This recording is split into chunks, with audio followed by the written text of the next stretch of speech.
So, what would have been an arm day today, like a full-on tries buys day, is gonna get cut short just to tries. I keep just retweaking my right bicep. Not to the point where I think, I'm gonna curl a 50 and it's gonna fucking fall off or anything like that. But I can tell, I just took a day off like a week ago of buys, and I was like, all right, they feel good. Do another bicep workout. Oh, it's kind of twinging at me again. So, yeah, I'm being a little bit irresponsible by trying to push through it. I gotta follow my own advice. If something hurts, if something's out of whack, if something is off kilter, and you know it for a fact, then what's the worst situation you could do? Keep dealing with it and just say, oh, who cares, and then wait for it to become a serious problem? Or pump the brakes, back off, right? Wait until it's sort of recovered itself, or in some instances, maybe you're gonna have to do a little bit of recovery work. Like, I'll kind of go off on a little bit of a tangent. Anytime that I've ever had a crunchy shoulder, especially how I used to do incline bench, even just earlier this year, I've kind of changed it since then. But when I used to do incline bench, I would have my elbows flared way out. Like now I pretty much have my elbows sort of tucked in by my sides, but I used to have them way up here. And that would put so much pressure and, well, maybe not pressure per se, but just not a natural movement path for my shoulder. And then I'd have a crunchy ass rotator cuff for, weeks. And I couldn't do heavy pressing like a total fool. So what did I do? Instead of just heavy pressing, dealing with it and just being like, oh, this fucking hurts. Back off, no heavy pressing, just lighter fly base movements, and then, a lot of rotator cuff work. And now I'm benching with a good shoulder. So you can take let's say this, two lessons can typically be learned whenever you tweak something or whenever just some shit goes down. Sometimes you can't predict it, whatever. Right? A, you'll learn, okay, I better not do that again. Yeesh. And then, over time, you'll just get better at potentially recognizing warning signs, right? We've all heard the phrase, what should you do before you wreck yourself? Exactly. So, I may even have to change up my bicep training a little bit. Or no, not my bicep training, my back training. Because even when I do really heavy rows or pull downs,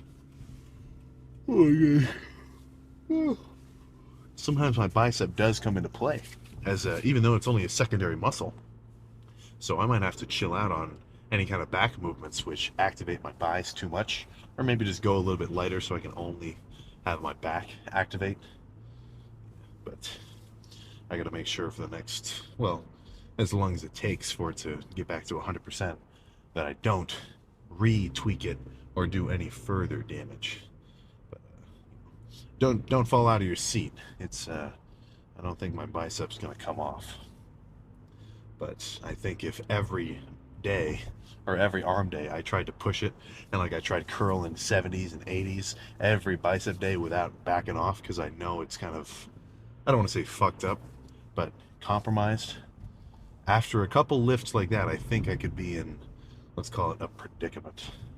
So triceps only. I'll throw in a little bit of forearms too at the end. And this will be a quick fucking lift. Triceps. I need this fucking hostility to kick in, goddammit. Yeah, triceps is going to be pretty much the same as normal that I've been doing. I'm going to, well, I don't know, I might change it up. I may change it up a little bit. But really, I know for a fact I'm going to do at least 2 sets of the overhead dumbbell so I can get a really good stretch on the long head. But other than that, it's really just whatever I sort of feel like. Cross body, single arm cable extensions, straight bar pushdowns, dips. That's it. Maybe a couple different handles, but I'd say triceps, they're definitely more complicated than buys. You know, biceps, I'm pretty much content doing just one set of, or one kind of curls for the whole workout, as long as it feels good. I'm getting a good pump, and I can feel the fatigue building up.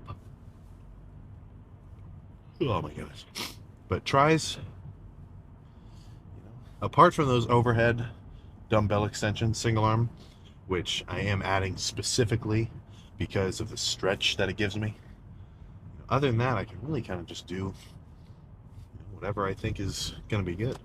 And in the spirit of or not in the spirit, but to change it up every workout, which I do feel is going to be beneficial for you, just, different stimuli, whatever. Then sometimes I might start with a really heavy set, like whole stack, 2 plates on the side, whatever. Or I might start off with a lighter squeezing set, maybe just do the rope with like half the stack. And instead of just busting out rep after rep, go a lot slower, and then seriously squeeze for like a whole second at the bottom of each one, and do kind of a slow, controlled burning set. So that's sort of the approach in my mind with triceps. But yeah, let's just, no point discussing it if we're about to do it in 0.1 seconds. So let's just get in there. It's been a little while since I've started with just normal heavy-ass straight bar pushdowns. So did a couple of warm-up sets, half a stack for a couple reps, a little heavier, whole stack, plate, 2 plates. And on these warm-up sets, I'm not doing any work. I'm not really tiring myself out. All I'm doing is, warming up, getting ready, getting exposed to the weight. So when I actually throw the whole working set around, I don't rip my triceps off. Not that I think that would actually happen, but it's like, if I squat with no warm-up, my knees are just on fire. But if I sit on the leg extension for a couple minutes and progressively increase the weight and expose, all my tendons and ligaments down there to some force, then once they're warm, by the time I start squatting, they feel pretty good. Same thing applies to triceps. So if you've got some tender elbows, I think there may be a remedy, just a little bit of a longer warm-up time. But I'm going to sit here for at least, I guess at least one. We'll go from there. Maybe I'll do a few more. Actually, I'm going to take this other handle.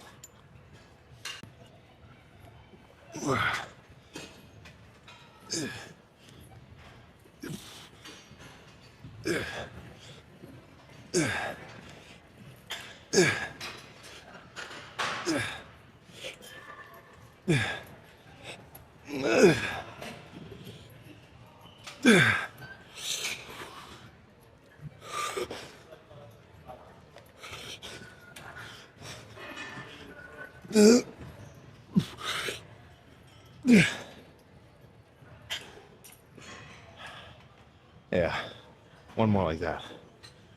Another thing I've noticed, I've tried to adjust my pushdown form, because I used to do pushdowns just down here. Like my triceps wouldn't even hit 90. I'd stay right down here and just pump out weight that way. Now, I still felt some solid fatigue, stimulus. I still got crazy pumped, but we've all heard long, I don't know, what's the term? Tension in the stretched position. That's good for you. That's what I'm trying to bias for triceps now. So let's do one more just like that.